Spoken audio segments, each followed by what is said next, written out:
திரைப்படங்களில் தரமான நகைச்சுவையை சொல்லி சமூக சிந்தனையும் சேர்த்து விதைத்தவர் கலைவாணர் என்எஸ்கே.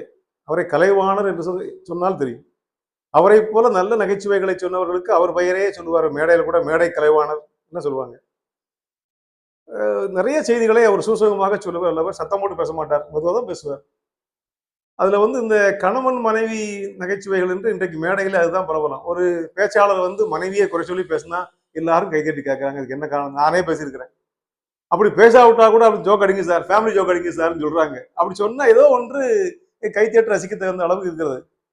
அப்ப இதை போல அவரு திரைப்படத்துல ஒரு காட்சி காட்டினார். அந்த காலத்துல ஒரு வீட்டுக்கு பக்கத்துல ஒரு கிணறு, வட்ட கிணறு, அதுல கைப்பிடி செவுத்து மேல அந்த அம்மா உட்காந்துருப்பாங்க. டி.ஏ. மதுரம் அவருடைய மனைவியாக படத்துலயும் நடிக்கிறாங்க. அதுல உட்காந்துருப்பாங்க.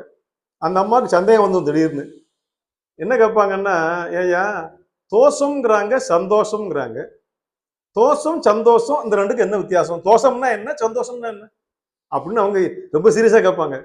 இவர் வேடிக்கையா படிச்சு, அதாம்மா இப்ப கிணத்து கைப்பிடிச்சவர்ல உட்காந்துருக்கியா, நீயா தவறி உள்ள விழுந்துட்டா அது எனக்கு சந்தோஷம், நானா பிடிச்சி உன்னை உள்ள தள்ளணும்னா எனக்கு தோஷம் அப்படிம்பாரு. அப்ப தோஷத்துக்கும் சந்தோஷத்துக்கும் வித்தியாசத்தை இப்படி நகைச்சுவையாக ஒரு சினிமாவை சொல்லி கை தட்டுவாங்க.